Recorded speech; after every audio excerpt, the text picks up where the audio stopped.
Well, I was going to say that I didn't get to do too much research. Blow your ear. Yep.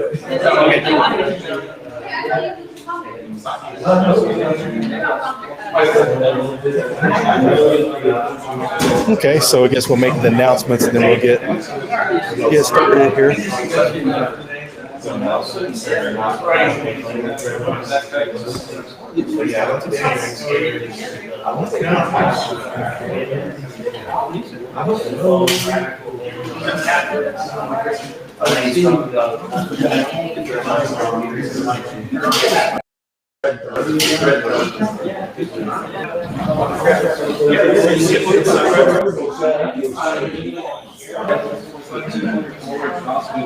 Yeah, you should be able to share your screen. There's a message in there.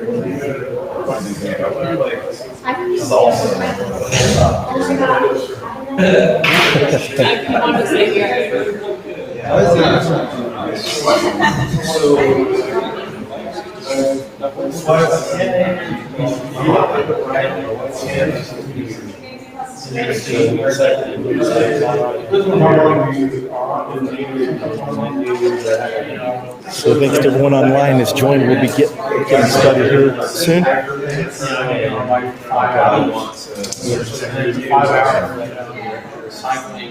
So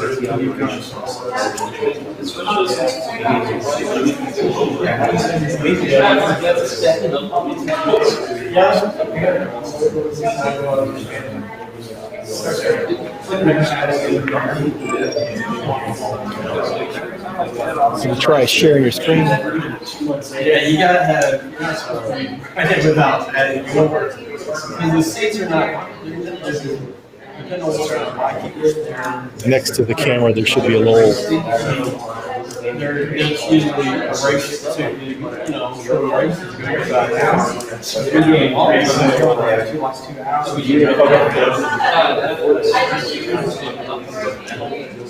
Yeah.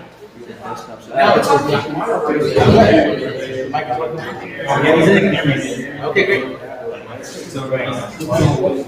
We're ready. So you good? Okay, cool. Guess we're. Thanks everyone for joining. All right, guys.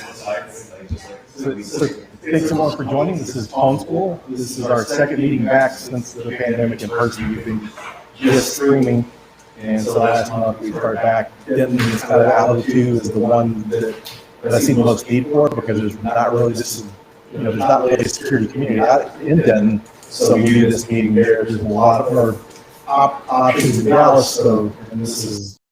I'll tell my Dallas people I enjoy more around the two meetups. I think when you get going in Dallas, you've got Dallas Hacker Association, DC 214, the local OWASP group. People get overloaded in meetups, and it's just not as big of a priority. But we'll keep streaming to Dallas when there's going to be meets in person. So thanks everyone for showing up, and thanks everyone that's joined us online. Actually, next month will be the first homeschool meeting in Denton. This year is like the anniversary of the first homeschool meeting in Dallas. And so Rick and Sheldon have been nice enough to help me out with this Denton meetings. They're the co-hosts. We used to meet at the library, but the library doesn't allow meetings for now. I think it probably won't start back up until September. So thanks Dave for letting us use his facility. It works out great. I kind of like this better, honestly, because we don't have everything set up at the library. Ready to get set up, and thanks to Sheldon and Rick will be there to set up, and some of our members will come and set up and have to carry it on before we leave. So it's kind of nice that we have seats already out and put those up afterwards and all that. So it's pretty interesting. Rick's done some other talks on scamming his camera. He's really big into the OSINT stuff, and he's learned some really cool things. And this is a really helpful skill for people wanting to get into security or just for your own information if you need to investigate stuff. So, Rick, I'll let you take it away. Thanks, Philip, and thanks, David, again for letting us use your facility. I hope I can live up to Philip's expectations of being big in OSINT. Yeah. I think I just dabble in it because I like it. more than anything. So tonight we're going to talk about intro to OSINT, kind of how to get started, and some of the tools that I use. I'm not going to go too deep into these tools just because it is an intro. I do plan on having other presentations that go deeper into the tools at a later time, but this is just going to kind of touch the surface level of some of the tools I use, as well as some of the things you need to keep in mind when doing OSINT and research, which we call operation security, OPSEC for some of those that know the term. But let's get started. All right, so first, who am I? Kind of explained a little bit. Philip gave a good intro there. Been part of Pwn School since it started.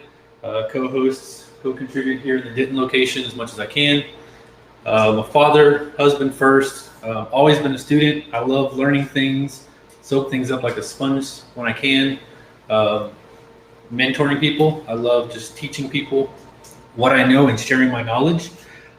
In my free time, like a madman, I like to chase storms, the thunderstorms. I mean, we had a brief rain earlier and I got kind of excited, but it was short-lived, unfortunately. But I'm also a volunteer first responder as well for Denton County. And again, like this talk being OSINT, I am an OSINT junkie. If I find a tool out there that's talking about OSINT, I'm going to go poke at it and see how I can use it. Put it in my tools. I'm also a button pusher. If there's buttons to be pushed, I'm going to push them. I'm going to find things out. What does it do? How can I break it?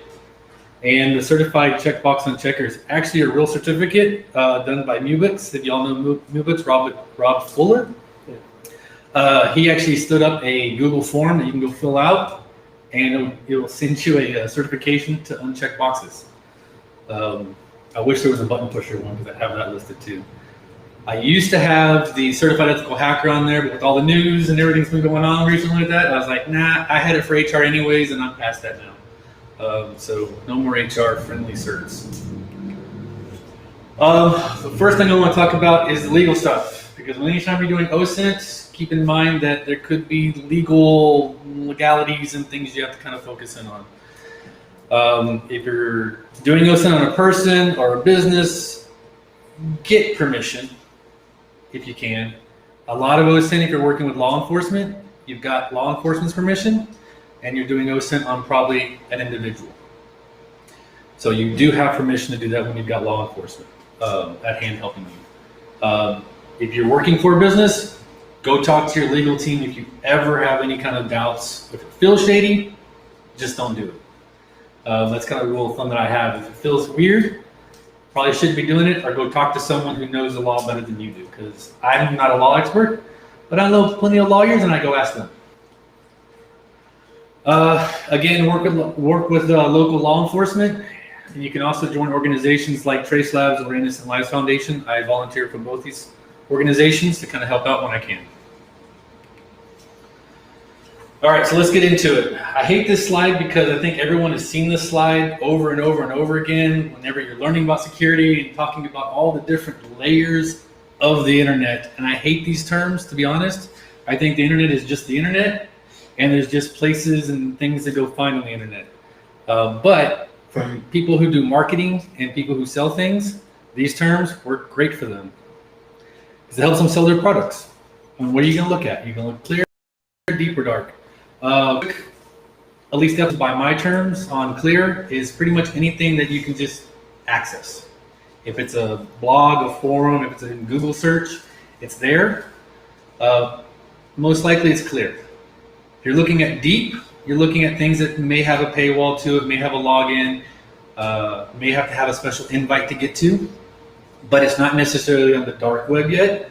Dark web is going to focus more on, like, if you need a Tor browser, you need a tool to get to that.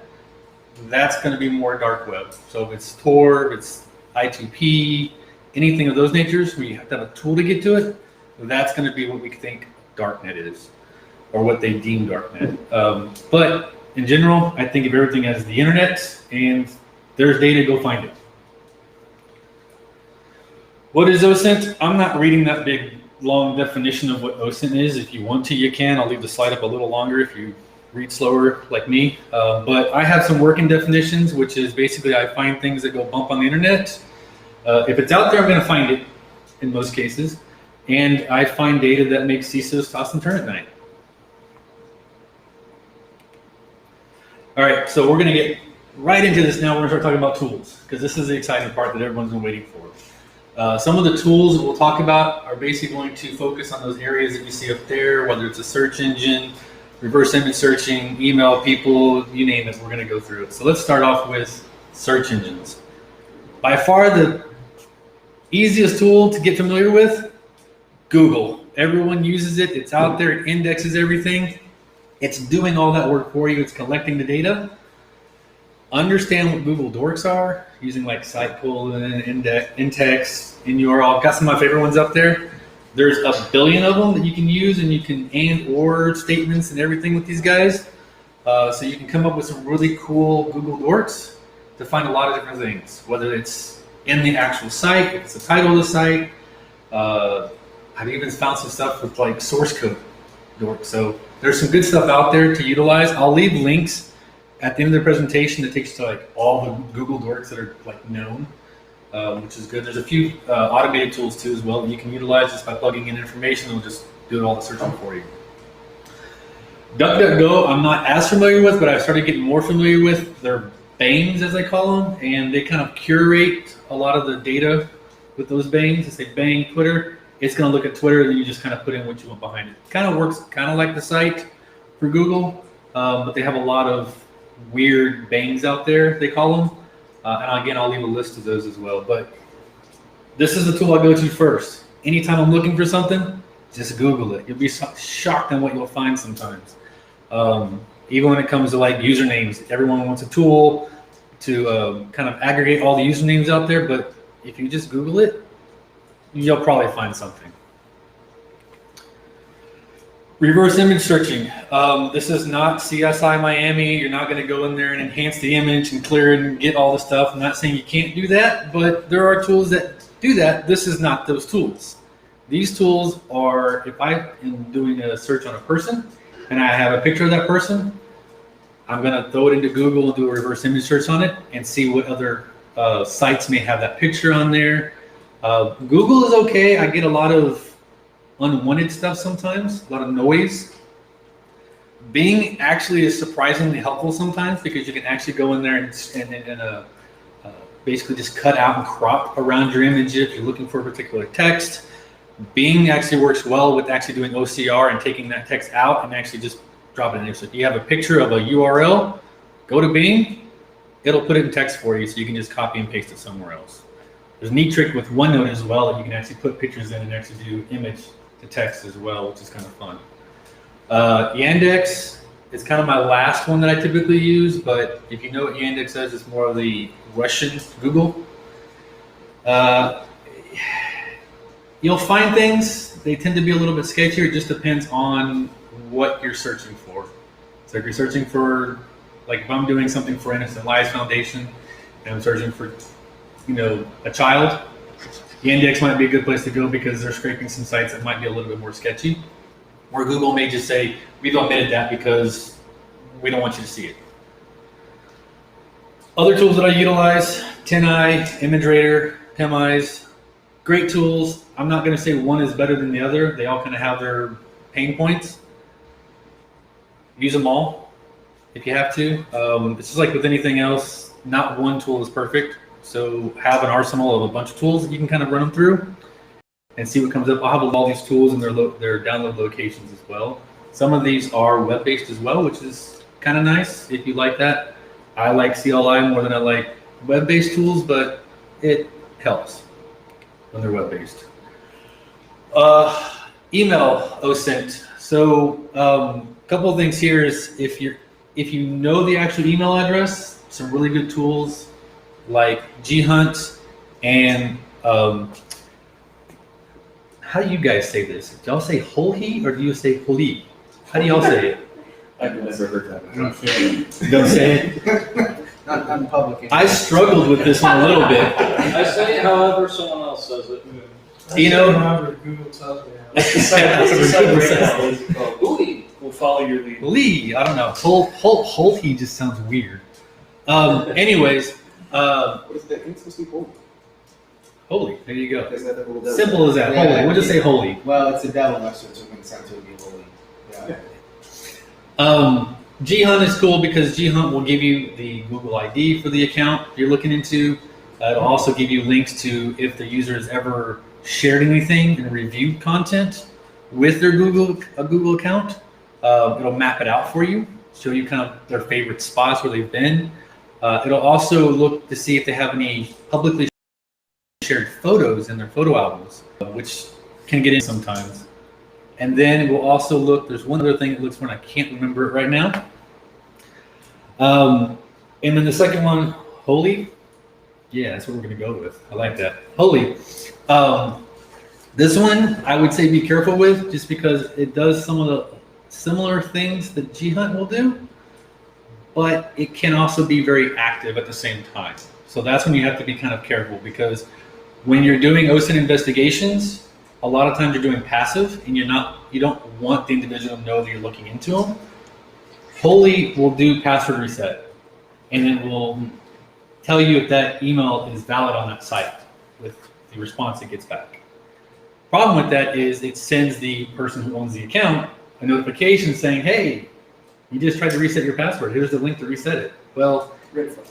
it's a red flag. You got to be careful with that. And a lot of investigations you do tend to be more passive than active unless you're working with law enforcement or a government agency.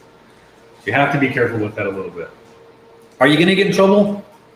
Probably not, but you could. So the third tool there, the OPS tools, is kind of a combo of Ghunt and Holy, which is nice. And it looks at one other tool. Dang it, I can't remember it now. So sorry for that. But it's a good tool. It's actually web-based. It's a good tool. I like that one. It is web-based. I like CLI tools, so I typically go with Ghunt's and Holy's tools. But if you're in a pinch, you need something really quick, EPS will do it for you, all in one shot. InfoGo is CLI-based. It will do a lot of the same things, let you know also if the email is ever seen in a data breach, and give you some data around those data breaches. So kind of like a have it been pwned, put the email address, has it ever been part of something? Yes, here's the ones. It's good in that sense. But also when you're doing email OSINT, also look at breach databases if you can. Again, have it been pwned, any others that are out there.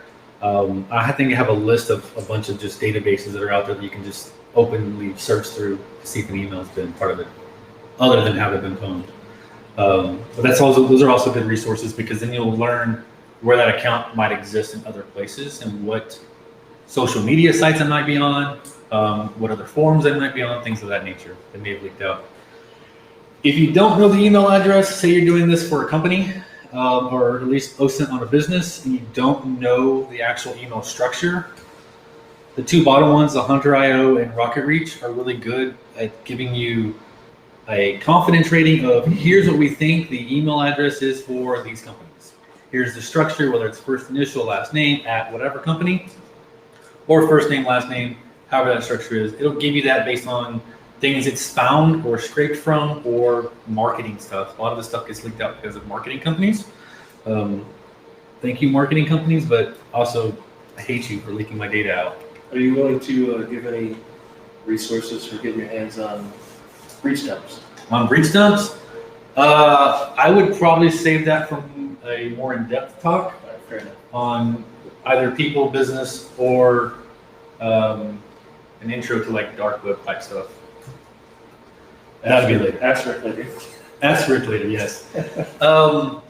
Usernames. So if you actually do have the person's username, a good little trick that I like to do is just take the username and just put it up against @gmail.com, @Yahoo, @Hotmail, and just see where it pops at. Again, use those other tools that I showed you earlier for emails, and those will give you a lot of information around those usernames if they're tied to an email address. People like to use the same username everywhere, so that's where these tools come into play, because the username tools like Sherlock, What's My Name app, Name Check, again, Google Dorks, just Google it. You'll probably find it somewhere. But these tools, the three tools here, will basically just check every social media, every forum site out there. I think What's My Name and Sherlock are up to like 300 plus sites that they check right now. So put a username in there and it'll just like populate with all the hits that it gets. It is passive as far as I know and not active. So it keeps you kind of under the radar.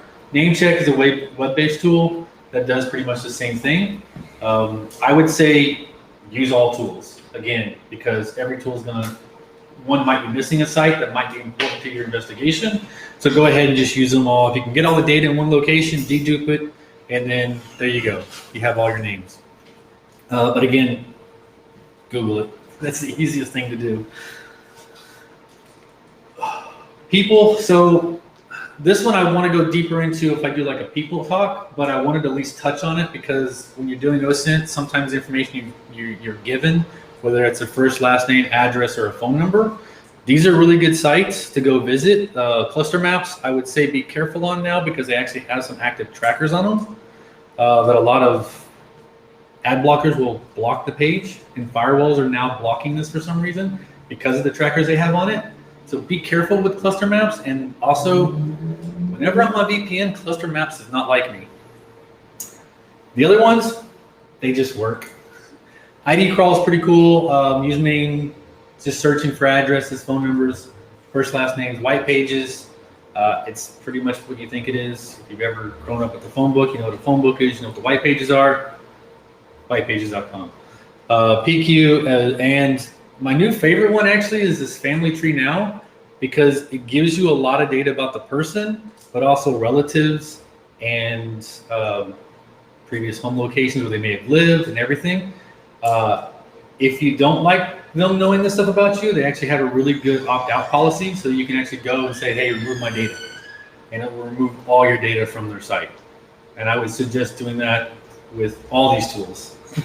So any of these tools you see up here, I would probably visit them and say, hey, remove my data, because they'll do it. And if you're in California, they'll do it faster. But if you're in other states, they'll take a little bit longer. So how do you verify who you are? How do you verify who Yeah, you so are? if I go up there, how do I say I am this person, remove my data? With Family Tree now, when I did that one, it basically says, are you this person? And then we'll send you a link to say, is it you or not? Okay. It's very lame, but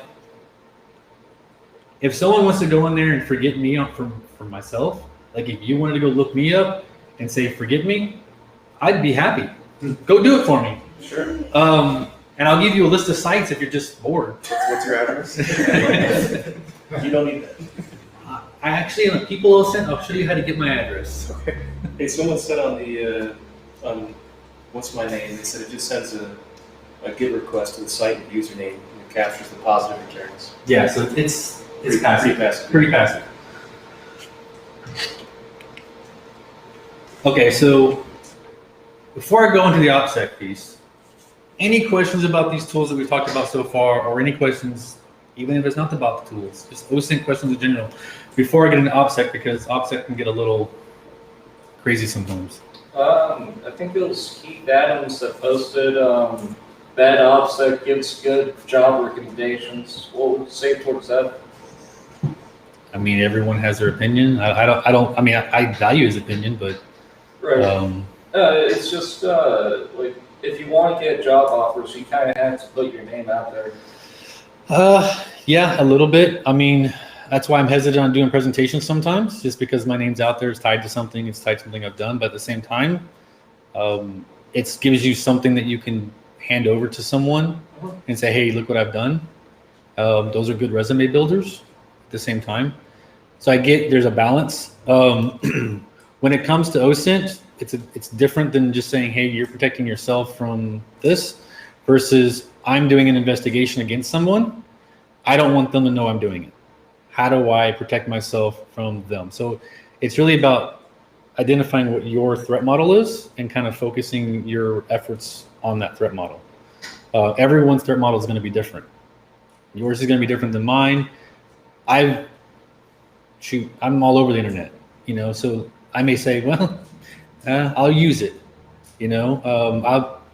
I won't say that I have a Facebook account, and the reason I have a Facebook account is so that I can manage what Facebook has on me. Because if you don't have a Facebook account, how do you know what they have? How do you know when someone tags you? So sometimes you have to put yourself out there and you have to create accounts just so you can manage the data that's being collected on you. There's also a difference if you want to be like a security analyst versus you want to like Work for the government. hunt Russian criminal activists for a living or work for the government or whatever it may be. Yeah. Right? You have to decide where you want to go and then It's work on threat. that It's profile. it's all thinking about your threat model. So everyone's going to be a little different. All right. Any other questions? We're going through this really fast, and I feel bad. You're doing great. It's okay. Okay. Operation security. This is important, again, based on your threat model and what you're trying to protect.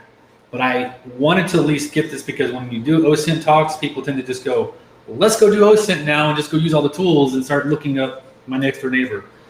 Don't do that. Unless you have their permission. And if you're going to do it without permission, you follow some of these things. These are tools that I typically use or have used in the past. Proton Mail, Signal. There's a new one out there that I use more than Signal, which is Threema. Which I like Threema because with Signal, you have to give them a phone number. And you give them your personal phone number, you give them your burner's phone number, it's kind of up to you, right? Threema's good because I don't have to give them anything, really. No phone number, no nothing. It's a unique ID. I can share that with whoever I want to share it with, and we can talk. You can also build your own messaging system if you want to, with like a rocket chat, but that's kind of up to you. Again, what's your threat model? Password managers, I would say always have a good password manager. Whether these are good or not, that's kind of your opinion. But 1Password and LastPass always come to mind whenever I'm doing recommendations for individuals. Again, no tool is perfect. So has any of these tools ever had a data leak? Yeah, sure. It happens. And sometimes I'm glad it happens because then it makes their security a little bit better. So it's kind of a good thing or a bad thing, depending on how you look at it. For your usernames or your handles that you're using on Clear, Deep, and Dark, don't mix them. If you're going to use a name on the Clear, keep it on the Clear. If you're going to use a handle on the Dark, keep it in the Dark. If it's going to be tied to a burner phone, keep it tied to that burner phone. Don't mix them around just because eventually that data will get out, and when it does, they'll be able to correlate the data back to you. Again, the OPSEC though. You don't want to be the white kitty with all the black kitties around it. People will find you pretty easily. And again, don't mix your handles like I said just a second ago. Any questions on that? VPNs are your friend. Can be your enemy sometimes, but typically they're going to be your friend. Proton VPN, NordVPN. If you're crazy and you can use Streisand. It's a good tool. You get to manage it. You get to tell what where your logs are at. You get to you know where you're exiting from. That's again based on your threat model. Proton VPN, NordVPN, solid VPNs. What I would say to stay away from are, I say this, but Streisand is kind of free, but you still have to pay for where are you going to run that Streisand VPN server at. So you are going to be paying for something. If it's completely free, I would say stay away from it because you don't know where those logs live. You don't know who has access to it. And if it's strictly I hate saying this, but if it's strictly a US-based VPN company, I would probably stay away. I tend to lean more to like anything in like Switzerland. So what you're saying is to stop using my free television? Again, your threat model is your threat model. Unless it's a Swiss tool there. I don't know. When you're using virtual systems, I didn't put cubes on here because cubes can be, to me, again, if you're crazy, go ahead and do it. Use cubes. Unix. What is Cubes? Cubes is just another virtualized system that basically just it runs kind of like Unix. It's a little bit more involved with the VPN, and it's just Unix will work just fine for you. If you're going to get directly on the dark web, Unix is set up to do just that. Once you start it up, boom, you're on the dark web. You're going. You're on Tor. What would you say towards tells though? Would you recommend Unix over tells? I've used both. I've used Tails in the past. Encrypted drive. Are you gonna save data on it? You're not gonna save data. It's kind of again up to you on your threat model and what you're trying to do. Tails is not bad. It's an easy way to get on Tor very easily. I wouldn't use it on a physical system. I'd use it on a USB. Plug it into a system that does nothing but run that USB. I do have a laptop that I've done that with. That's all it does. USB, updated Tails. I plug it in. I boot off of it. Boom, I use it. I don't use it at home. I use it somewhere else. Pull out the hard drive too, just because there's ways to save malware onto the hard drive from the RAM. Yeah, I mean, if you feel that you need to protect yourself from that, I'd say go ahead and do it. Stick it in your microwave. Yeah. Put some drills through it. If you're doing shady stuff and you feel the need to do that, I say go do it and stop doing that shady stuff. Fix massive tab. Or do more shady stuff. I don't know. Burner phones, physical burner phones. If you are going to go this route and buy a burner phone that's physical, don't buy it like your local Walmart or your local gas station. Try to do it somewhere out of town. Pay cash. Don't use your credit card because that's an OPSEC fail. If you're going to go virtual, I use MySudo, and oddly enough, I've used Google Voice with Gmail accounts that I've had set up strictly for doing OSINT stuff. The problem with Google Voice, if you're utilizing it and then you're trying to set up new sock puppet accounts, which we didn't go over here, which we'll do in a different talk, it's hit or miss on if it's going to work or not. More often than not, it's not going to work. But if you've had the Google Voice number long enough, it might work. There's a good chance. MySudo I've had more luck with, and then just getting a physical burner phone, more often than not, it's just going to work. How do you buy Google phones? With cash and somewhere about 30 or 40 miles away from Denton or further. I don't want to give away my OPSEC. Craigslist, got it. Craigslist. Is there a question? Bring your burner phones. Hey, you're explaining the how, but can you explain the why? On which part? All of it. All of it? Can you explain first Why you have good OPSEC? Is that your question? Why you have good OPSEC? Yeah. I mean, I know it's a simple question. But Well, yeah, based on just the definition alone of OPSEC and protecting your individual pieces of data. So the why you want to do this is protecting you. okay. And if your data gets out there and these different data So sources and dark points, web's not a friendly place, is really what you're saying. yeah, And you need to take those precautions. take those precautions. And you should be doing a lot of this stuff anyways. My recommendations would say, hey, get a good VPN. If that's all you're going to do, that's all you're going to do. Just for yourself, personally. Have a good VPN that you can always use. If you're going to go to a coffee shop, use a VPN. If you're going somewhere else, use a VPN. Hotel, whatever, use a VPN. Just to protect yourself a little bit. It may not work. It might work really good. Most cases, it's going to work for you. Unless David over here is hunting you down, then you might be in trouble. But again, yeah, the why you do this is so that your data is not leaking out and it's not getting aggregated, and the person you're trying to hunt down hunts you down and finds out who you are, or you do something silly and law enforcement tracks you. The dark web is pretty unforgiving for So that's a talk I want to do, is a very intro into dark web, because I think there's a lot of misconceptions around the dark web yeah. about how dangerous it really is. Well, I just read it. For me, it's one of those things like, have a game plan and what am I going to go for? What am I going to go look at? Yeah. If you're on there enough, you start learning the marketplaces, you learn where to go to find those marketplaces without having too big of an issue and finding things or discovering things you don't want to see. Because I think that's a lot of what people are like, oh, if I go to dark web, I'm going to get a virus. Not necessarily. Right. Or you're going to see something you don't want to see. Not necessarily. But still got to be safe. And I would say take precaution even on ClearNet, because we probably all run Java in our web browser, right? Yeah. Also, I want to throw this out there. I've seen things that you can see on Tor through the ClearNets. It's not as clear as you think. I got a question from Twitch. Someone said, do you recommend using VPN when on their mobile network? So I'm assuming that's like while they're on their cellular mobile network, would you still recommend just always running VPN on that as well? I do, personally. I always have a VPN on my phone. Do you have to? Again, your threat model. If you feel like you need to protect yourself from the cell company, sure, do it. You use a kill switch. I use a kill switch. I have a hammer, and I just break the phone. You know what they do in the movies? That works, right?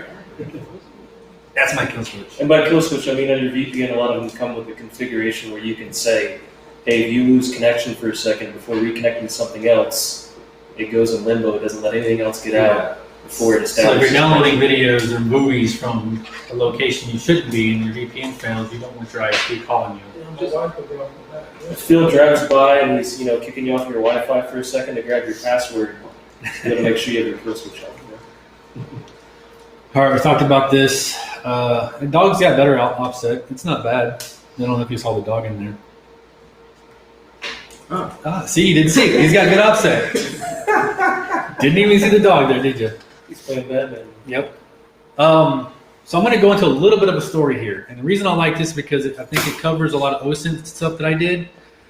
And this particular story was with the previous employer that I did. I'm not going to go into too many details here because I don't want to give out too much information, but I'll do a very high level and you can kind of ask some questions around this. But to start off, we had an attack on our e-com site where the attacker was doing credential stuffing. If you don't know what credential stuffing is, basically it's, I got a list of usernames and passwords and I'm just going to try them on this website and see what hits. Whatever comes across, if it's accepted, boom, now I know this is a real account and I can do whatever I want with that based on whatever the site and whatever my purpose is for doing so. So we had a credential stuffing attack that he was hitting our site. Based on that, I located an IP address that had the most traffic. I'm like, okay, let me look into this particular IP address. Sure enough, it was tied to our credential stuffing attack. We were able to determine that.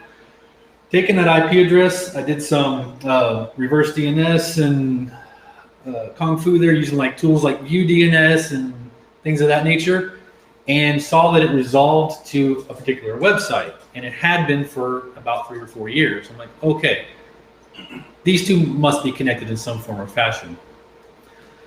Wasn't shared, didn't have any other sites on it, just this one site. So let's go to the site and check the site out. The site itself tended to be a group of individuals who were hacking on cell phones and unlocking them for individuals that wanted to pay for them. They had SIM tools you could utilize to unlock the SIMs and everything. I'm not going to say whether that's right or wrong. I'm just going to say what they were doing. Here's kind of what their core business was around unlocking SIMs and phones. On the site, and again, it's where you kind of go into OSINT. Well, let me just view source of that web page and see if there's any hidden text anywhere that I can't see on the page itself. Or let me just scroll the page a little bit and see if there's any social media links, like a Facebook, a Twitter, or something else. Sure enough, in the view source, there was an email address. I'm like, cool, I'm going to hold on to this. Then down the bottom of the page, there was actually a Facebook link that went to a Facebook group page. I'm like, oh, that's interesting. Well, this particular company or individual or group actually had a Facebook page where they were selling their services.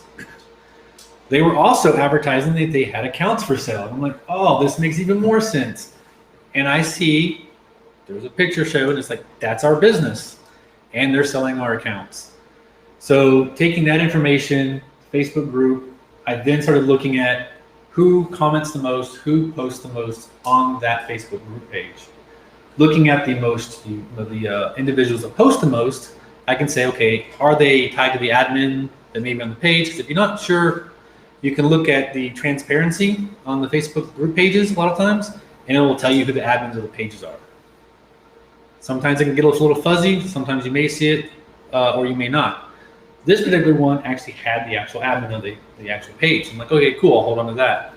Seeing the one who was posting the most, I was able to actually find their personal Facebook page where they were also doing advertisements for the group page.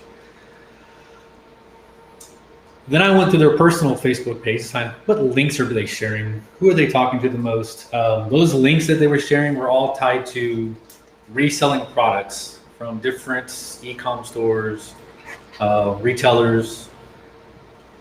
They also had our stuff they were selling. So then I was like, okay, this is definitely the group. This is definitely the individual that's doing this attacking on our site. Let me start gathering some real names, some images from the actual site itself and their Facebook posts and stuff. Then I stumbled across a Telegram channel that was tied to this the group, as well as an individual's Telegram based on the usernames that I was seeing on Facebook and the other sites that I'd come across. Taking all that data, the reverse image searching, the usernames, and their real names, take the real names, plug it in some of those tools that I showed you earlier, and boom, I got a home address. Well, could it be a fake address? Could it be an address they no longer live at? Sure, it definitely could be. But I'm gonna hold on to it because it's information I didn't have before. So let me just kind of see what's going on here. Taking the images that this individual posted on their private, or not private, but their Facebook page, because it wasn't private, it was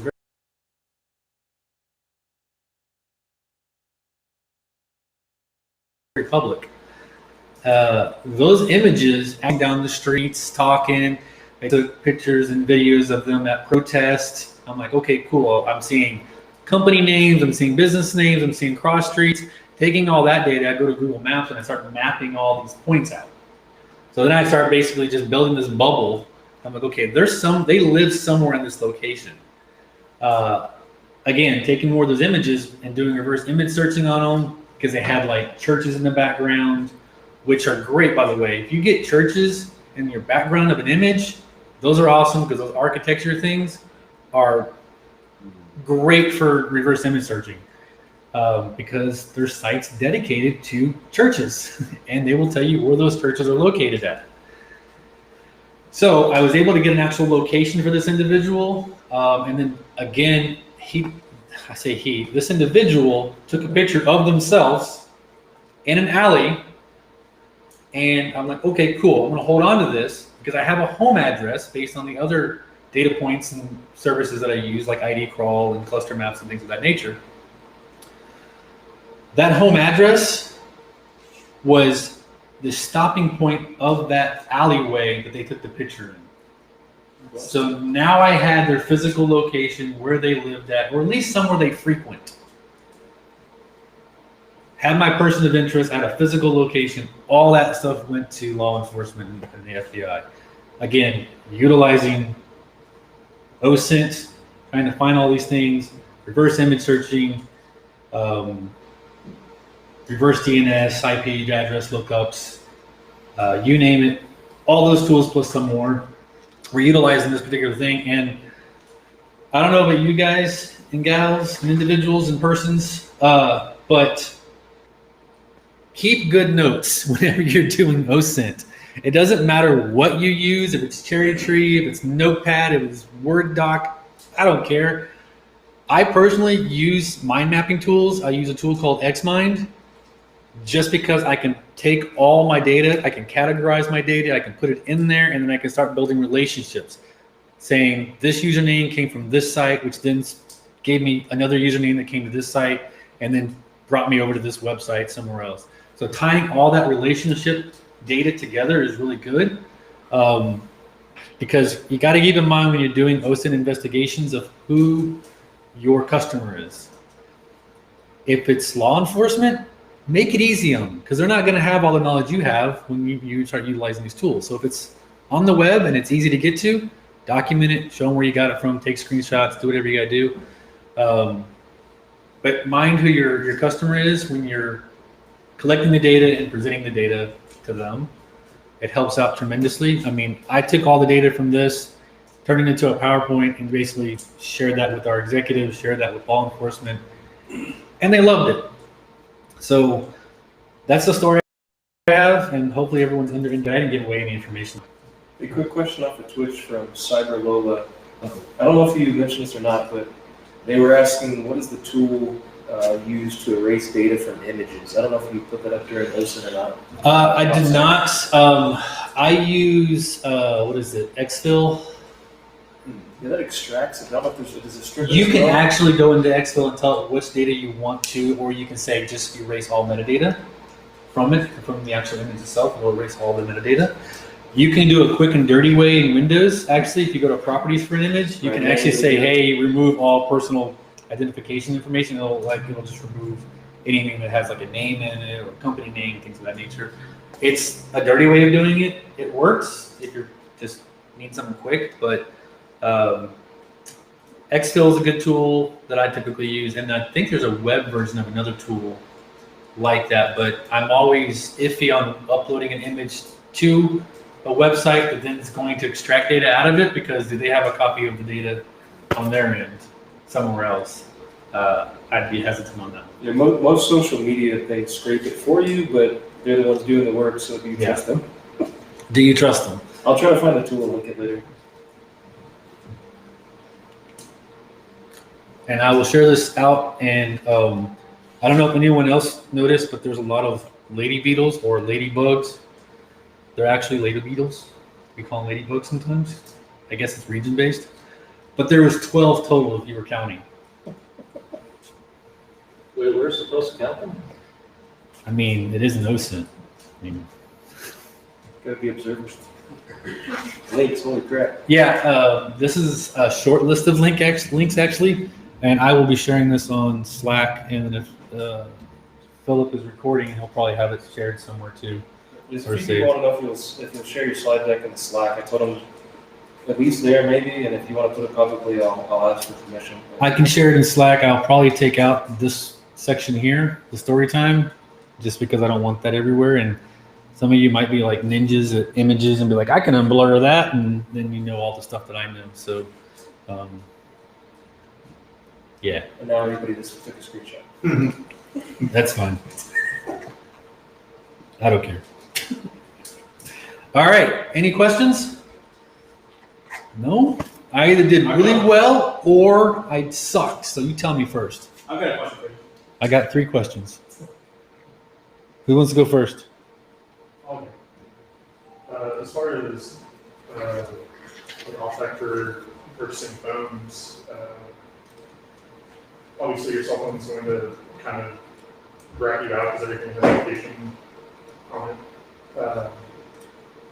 How important, based on what you're doing, would you, I guess, would you advise people to leave their phone at home when they're going to get a burner, or Yes. Summarize the question for Twitch too. Yes. So what he's basically asking is, from an OPSEC standpoint, if you're going to go buy a burner phone, what should you do with your personal phone?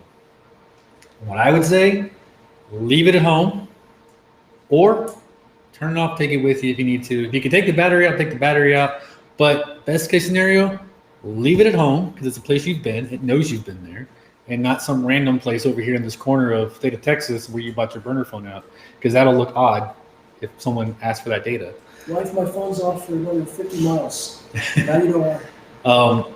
But leave it at home if you can, or if you just have to take it with you, you can get a Faraday bag and drop it in there. That's another thing to do. That you can get them fairly inexpensive. Now, whether they work or not, I would look at reviews and just see there, but you can always test them too. You can always put the phone in the bag and have someone call it and say, is it working or not? I just use the one on foil. You could use that, I guess, if you trust it. Technically. But yeah, leave the phone at home if you need to go buy a burner phone somewhere else. And yeah, there was 2 other questions. in your career, are there like any big roadblocks or obstacles that you run into pretty commonly?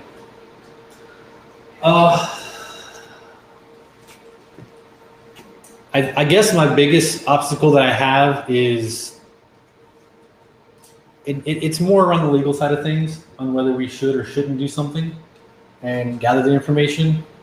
And again, where are you storing that information once you have it? Because once it's known and stored, then it's known and stored. And if that data was ever to get out, that could be hurtful to someone. Again, depending on what you're doing.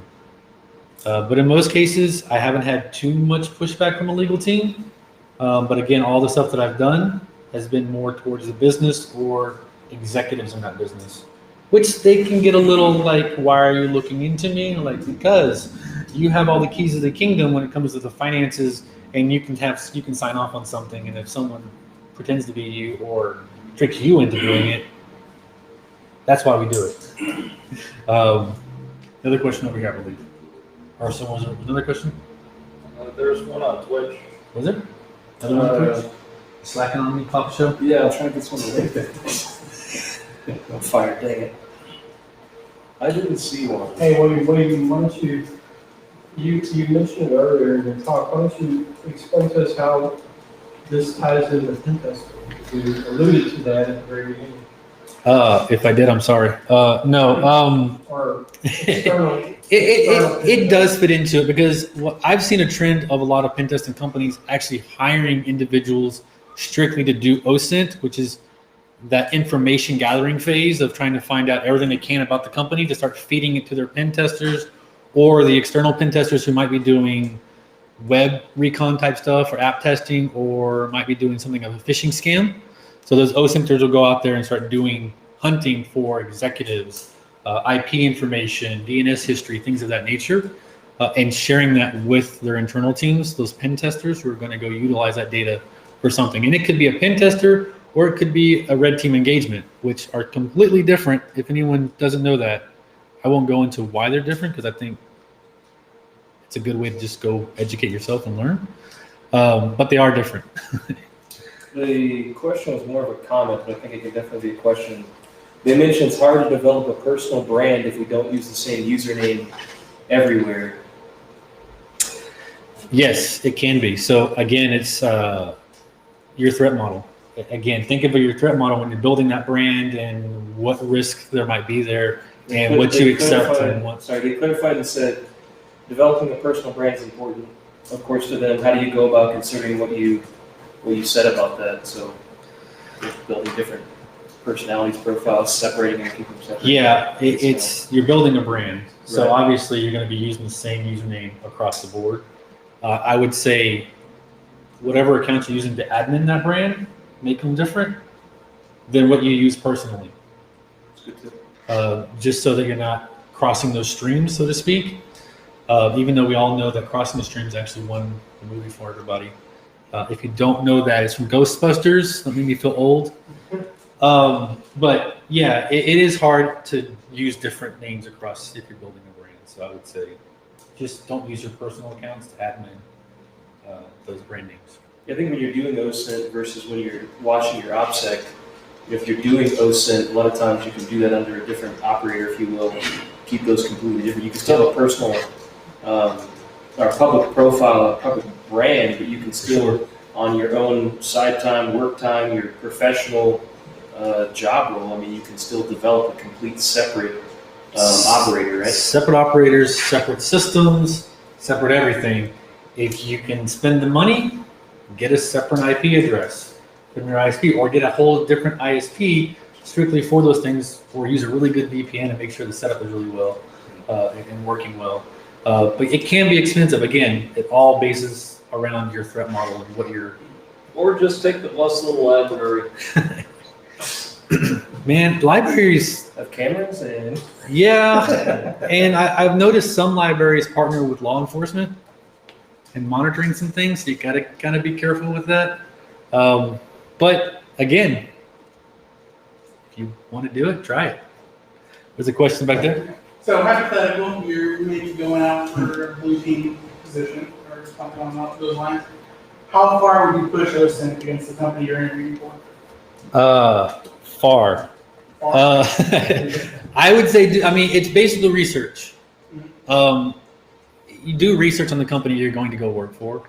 Find out all you can. If you have someone on the inside, utilize them like you would an insider threat. You know, think like the bad individual, threat actor, but for the good reasons. Yeah. You know, is this a company you want to work for? But I would say, yeah, go do a little bit of OSINT on the company. I recently changed companies, and even though it was a company that I had used their services in the past, and I wanted to still look deeper and find out what could I find out about this company that I didn't already know. I found some things. Nothing alarming, obviously. I changed roles, but yeah, I say do it. And I guess follow up, how would you present this information once you got in there? That's a tough one. That's a tough one Like, there's a company because you didn't necessarily have permission to do that. They might seem that as something, in a way. That line, Yeah, I wouldn't admit that to the HR people, Yeah. but if you're talking to someone, the management team, the technical people, you might get away with it a little bit. I would just be a little, especially if you found something that's damaging to the company. Are you trying to flex your skills of OSINT before you get in, or are you trying to do recon on the company to see if it's a company you want to work for? Well, I mean, why not both? You could. So, Yeah. so both are separate. Like when he's talking about like you might want to flex that on HR because they're going to be like, this guy's a freak. HR's not gonna like that. Right. Person might. Maybe it's risky though, right? Yeah. But if you do OSINT on a job, you say like, I want to find stuff out about, and they help me profile. For instance, I've worked for a place that was breached. Mhm. I thought that was freaking awesome. You may not, but to me that says, hey, someone's been breached before. The dough's probably flying in. They're going to build a good security team because they don't want to be caught with their pants down, so to speak, again. Yeah. And so for me, I was like, okay, I really want to go to somewhere who cares more about security. And a company had to be pretty silly to not care at that point. Mhm. So for me, that was some recon done that was a positive to me to say, yeah, I think I'd like to work here. And then I can start to ask more confirmatory questions when I get there. And that's all public knowledge. So if I bring it up during the interview, it's not like I'm doing anything bad. Mhm. And actually, they may even be impressed that you went to that level to really research and find out why and if you'd want to work there. It gives you some insight, but it also can kind of tell you what direction are they about to take to Mhm. with the security team. Because again, if the company was breached and they're writing the blank check now, hey, I'm going to get some stuff done here and not have to fight people. How would you gauge their reaction to, is this because I want to work? I guess is another way. Yep. How might you or somebody else in the insurance firm do you gauge that reaction? Yeah, if they get offended by it, maybe it's not a place I want to work at because Depends on the role. yeah. I mean, that's what that Lucy and you're saying for. Yep. If I was interviewing for a threat model or a threat hunter or something like that, and I may drop a few just to see how they react to it. A lot of times the stuff I do, the guy ain't even gonna know. Because I go pretty deep on that stuff too. Like I don't know that they rented the building if they don't own it. And the reason why I'm looking at that is 'cause I'm trying to decide what their CapEx is or, how do they rent this building? Who was the prior tenant, stuff like that. And then I go in there and talk to that guy. Even though he's the hiring manager, he probably won't even know that stuff, you know what I mean? But it's real helpful to me, and that's what he was saying. A lot of that intel is real helpful for me to know, because I kind of wanted to know where the data center. So I was going there, I wanted to know, they actually have a data center here in the building, and then I went, oh wow, it was owned by our prior tenant. The prior tenant had a data center, and it was already there, so they probably bought that building, with that in mind, things like that. Okay.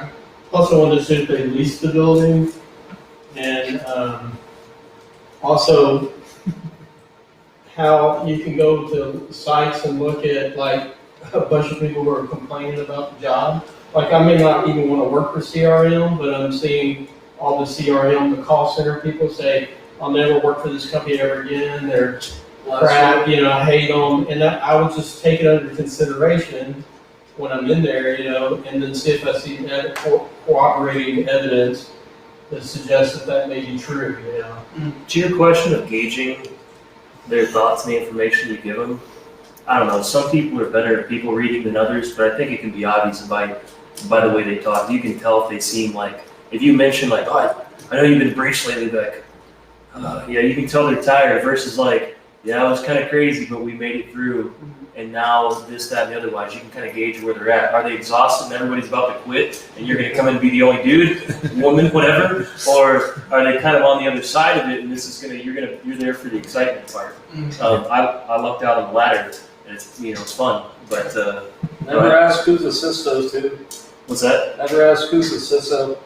I don't know. Does that answer the question a little bit? Yeah, I was wanting to gauge. Yeah, we can it's a chat good more question. after too, for Yeah. sure. I think it was a great question. Yeah, for sure. Yeah, sure. Yeah, I know, it was excellent. When you reported that guy with the accounts, the security agencies, do you hear any feedback from them? Like, yeah, we got him. I'm interested in answering this question too. Offline. It depends. Okay. With FBI type stuff, it depends on how much money's involved, or how many organizations are really pushing to get something done. Most cases, if it's not a high enough amount, or it's not money crossing state lines and things of that nature, it depends. I will say, in my experience, because I've dealt with FBI, but I've also dealt with the United States Postal Service. Odd, I know. Yeah. But those guys take it seriously. More serious than I've ever seen anyone take it. Just on someone asking me to pay an invoice, it was a fake invoice. But knowing that individuals were sending this individual money across state lines, the United States Postal Service was like, nah, we're not having this, not on our watch. And they went and just knocked on the dude's door. I was like, whoa, yeah, after I gave him the address. That's a whole nother story, where some OSINT kind of came into. But I think it just, it's hit or miss depending on how busy they are, what they're working on. There's a lot of, my experience with the FBI is they tend to not, from your perspective, seem like they give a crap, but only because that's a lot of the protocol. They can't really reveal a whole lot of anything. They'll take your information all day and never tell you whether it was great information, sucky information, if they're doing anything with it. The only time I've seen a difference is where they're big on trusted relationships, so it takes quite a bit to know someone who knows someone to get a connection to where you're enough of a trusted resource where you can maybe get a little bit more feedback, or at least know that what you're giving is valuable. Yeah. That's been my discouragement in the past from sharing information. It's like, bro, you just had lunch with me, took my social security number and, the measurement of my third child's left toe, and then never talked to me again. Like, why the crap would I start sharing with you my malware indicators? It was just weird, so kind of burned my interest in sharing any information, Okay. Just personal experience with that. And then after that, he had a new credit card and he didn't realize it. Cut off my kid's toe shorter, Yeah. Any other questions on the talk at all? Man, just all of a sudden, I love it. Comment on some of the techniques that might otherwise reveal details to the user that they're being investigated. Some of that can be gathered from threat involvement services and some paid services that you can use with multi-go. Yes. So you're basically you're querying a passive set of data that was previously actively gathered. So there's some that you can get around and do an investigation with passively, but it's going to cost you. Yeah, paid services, that's another topic. I tend to stay away from some paid services, but there are some good ones out there. I know Maltego is a great tool. I'm a little hesitant on using Maltego these days for certain reasons, because I've realized there's a lot of call outs it's doing. And I think it's more analytical data of what transforms are being utilized the most and heaviest in certain areas. But when I see that increase start to happen on a tool, I tend to put my hands up and I don't know about this, because there could be other data they're taking from time to time.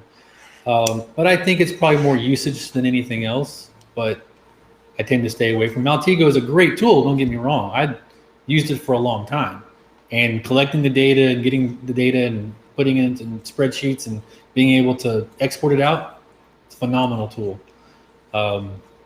But I would be wary in a tool that I'm paying for that is then exfilling my data potentially out there too at the same time. Because it's like, wait, I already paid you.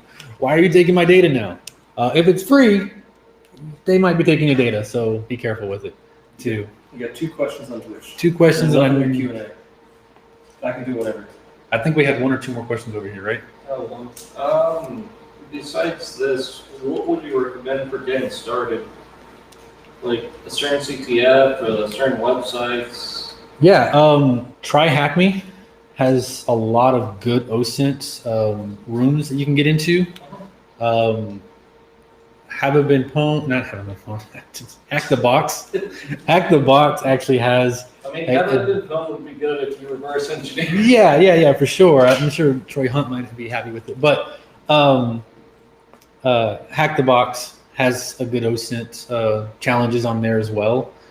Doing OSINT on yourself. Great practice. You know your usernames, you know everything. Go in there and just see what all you can find and where it might be found at. Because you might be shocked to find that this username or this email address that you use for that is being leaked somewhere else or showed up on a paste site somewhere or whatever. Practice on yourself as much as possible. If you can get your family members to agree to it, they're great too. Or just go ask grandma or mom how they do it, because they're the best at this, to be honest. They know everything. Grandmas knew everything that was going on the block when I was growing up. They talked to everybody. They knew everything that was going on. They were the best at this. Was another question? My wife's a cyber stalking ninja and know how to teach her. It's not someone that knows someone that knows someone. In most cases, yeah. Yeah. Any other questions here, or we're going online? All right. First one was, do you have an opinion on Surfshark VPN? I'll have to go through. I have a list of these VPNs and where they're based out of. There's a They're spreadsheet- US spreadsheet based. somewhere that gives like all the Yeah, factors and things there's you a wanna few know about. sites. There used to be one called like Best VPN. They had like ratings and if they were 5 eyes or if they were tied to It's this just company. Someone on and- CyberSec Twitter shared one before. It's a straight spreadsheet with like Yeah. all the things. I just don't remember where it came from.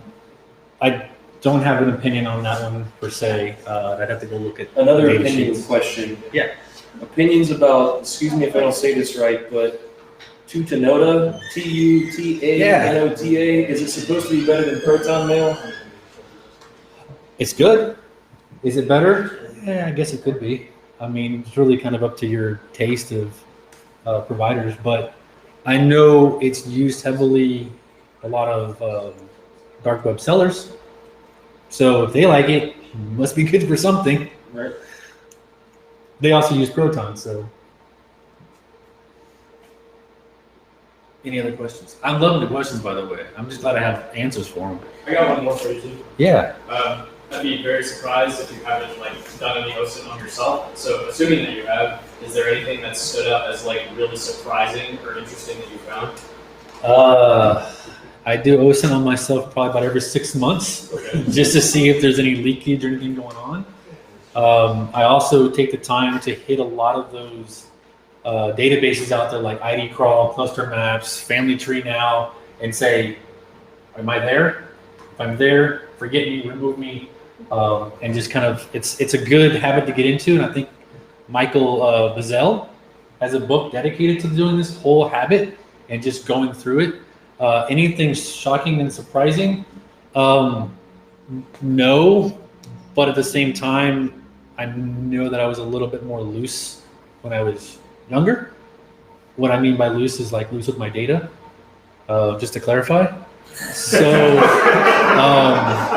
I don't know who's all watching. So yeah, finding that is still out there and such, and they're like, oh, I remember that email address. What did I? Oh my God, I can't believe you used it on that website. It's also like, what's my name or what's my app? I always forget. What's my name? What's my name? Like, man, they found like your Cash Apps on there. I use a really old username, and I found out that even though I renamed myself on a couple of web apps, I won't say which one. Well, I'll say one, Spotify. I renamed my username since like get rid of the old stupid one I made up when I was 13. They persistently map your old username. If you go to it, it'll resolve. But then if you actually load it to a browser or wherever, it'll redirect to your new one. And it never goes away. Like Twitter doesn't do that. But specifically others, like I know Spotify did it with Tide, you're like, Yeah, dang, dude, I can't rename anymore. I gotta like burn and go new. So that's fun stuff to find out too by yeah, stalking yourself. and added that is Facebook does the same thing. Yeah. So once you create your Facebook account, you have that unique identifier, that ID. But if you ever change your Facebook name, that ID never changes. So as a good OSINT technique, if you do come across a Facebook user profile that you're monitoring, capture the ID. because then you can always go back and search for that ID again and find if they've ever changed their username. So capture the ID, not just usernames, which is a good kind of tip. What was his name?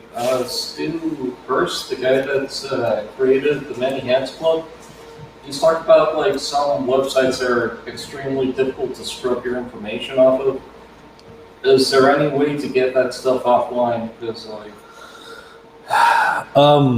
unless you can find something in like their terms of services that might help you, I would say I don't necessarily have any recommendations for it other than just being persistent and just keep bugging them and keep trying. Or move to California where you have more. So you go to California. that might be like it's starting to go to more and more states. But California kind of reflected like GDPR, where like they're legally you have to remove the data off the site. So that's becoming popular. But first it was GDPR, across the pond. Now it's California, and a couple of the states are starting to do it. So you may end up having that on your side, but for right now, no. Yeah. So when you check on yourself like every 6 months, how often do you see like that same data come back up? It varies. It varies on the data that I find resurface. Yeah. Depending on like Family Tree Now is very persistent in bringing that data back up because they're searching other databases, and that's why it's good to go to all those databases if you can. It's going to be hard to go to all the databases, but if you can hit the big ones and remove your data, a lot of those Family Tree, Family Now type sites, that's what they're scraping to pull that data in. So as you continue to do that, you'll see that data shows up less and less. But if you missed a site and you didn't do it and it shows back up, it's like, okay, they're scraping that site. Now you know where their connections are. Right. Okay. And you can say, okay, let me go scrape this data, then I'll remove it over here, or let me go remove the data, not scrape it. Too much OSINT talk. Let me go remove the data over here and then go ask for this to be removed so it doesn't resurface back up. It's not always. I don't always see it surface back up, but from time to time. Another question. When you're doing this OSINT stuff, do you ever do any web scraping yourself? Do you ever get into code something up and? Yes and no. I tend to leave the data where it's at if I can, just because I don't want it personally, unless I need to have it and show where I got it from, and then I can take the data out and then compile it in some form or fashion. Like if I'm looking at, say for instance, Twitter, and I want to scrape all their following, or who their followers are, or who they're following, I can take that data, scrape that out, and then store it. And there's certain ways to take that data and then start mapping it out and build correlations around who do they talk to the most. Yeah, that's So when you said that you looked at the Facebook group, I was wondering okay, did you actually just sit there and scroll through and say okay, who's posting the most? Or a lot of OSINT is very manual. Okay, yeah. Especially passive OSINT. When you're talking passive, a lot of it is very manual. When you start going active and you start actually doing scraping and pulling data in and correlating, aggregating to other tools, once it becomes active, that's kind of that line I typically try not to cross, unless I'm being engaged by someone who says, I gave you permission to go active. Can we revisit the difference between passive and active? So take, for instance, the tool looking for usernames or email addresses. That tool, there are some tools that will just check to see if I get a request or a 200 back from a website based on how they use their, post their usernames, what their URL is. If that username and email address gives a 200, cool, you're good. That's just a website response, right? So that's passive. Okay. If I go to a website and say, the only way I can know if this email address is good is to do a password reset, I've now gone into active. There's a lot of websites, if you try to log in with a fake password, it may tell them. It should nowadays. That's like a no-brainer security thing. And a lot of them will return bad username or password, so you can't deduce which one. Yeah. So it's a little harder. That's where you get the reset is a separate ninja level, but then you're setting off all kinds of alarms. You might be alerting that individual that you just did a password reset on them, and they'll give IP. Now they know. They'll give you your IP at that point. I get emails you try to log in by Google. Yeah, At this time, here's an IP address in, David's house. Oh, all right, That's a simple way of doing it. Is just or an explanation of the active versus passive. Another. You give me like a more specific, like outside of like the password reset, what else would be considered active? When you start doing if you do web scans against web apps, you could do a passive web scan just to kind of say, hey, there's a website there, cool. Or can I start doing vulnerability scans and testing for vulnerabilities on that site, SQL injection, things of that nature. When I start doing things against the site, injecting things to see what kind of response I get back from it, you're starting to cross into the active side of the house versus just saying, does the website load? Okay, cool. Website loads because it's supposed to, Right. all those kind of things. So from a web app standpoint, there's probably a ton of examples from active and passive. And I think that's the first thing they talking about when you're looking in security stuff and doing information gathering. They're going to talk to you about active and passive as well. It's also like how careful you want to go too. Some people may like someone define active on here is if you actually interactive, if I could talk with the website, or if your tool does. Right? If anything, you or your tool interacts with the website, that could be considered active because who runs that web server? Who could gather or give that information versus does some other service again just the the password. Pwn something. Have I been pwned? Have I been pwned? Jeez, I don't know, I forgot that. Have I been pwned does that crap on your behalf or other people's behalf. So you can go look up their username or their email on there. There's really no great link between unless the guys there are gonna. It's just another layer. There was another question though off of Twitch.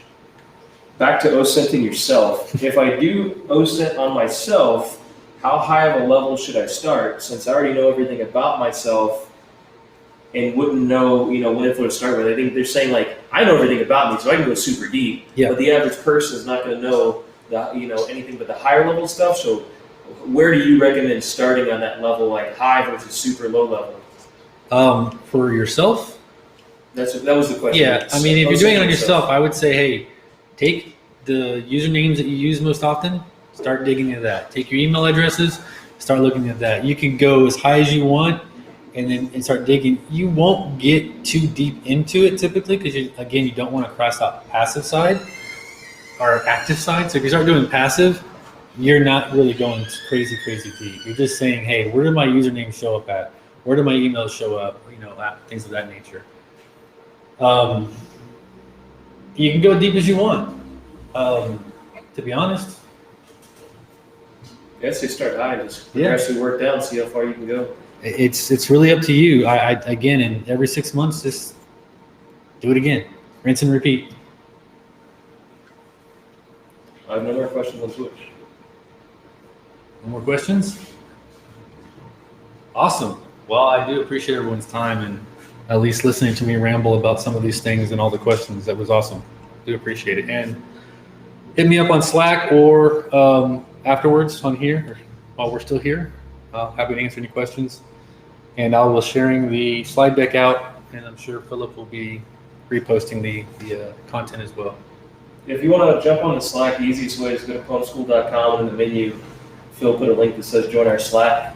You'll go there, give your email away if you choose to, and you'll get an automated email from myself. Or create an email just for Phone School. I don't care what email you use. It could be Sheldon's Mom is Ugly if you want, but .com. .ninja. But yeah, you can go in there and get the link really easily if you want to join our Slack. Yeah. We'll probably move to Discord eventually, but that's going to take time to set up. So Yep. We're all busy. Awesome. Thank you guys. Thank you, Dave, for allowing us to utilize. Feel free to hang out if David kicks us out. We can And thanks to everyone that joined us online. We'll be back on Wednesday night at 7 p.m.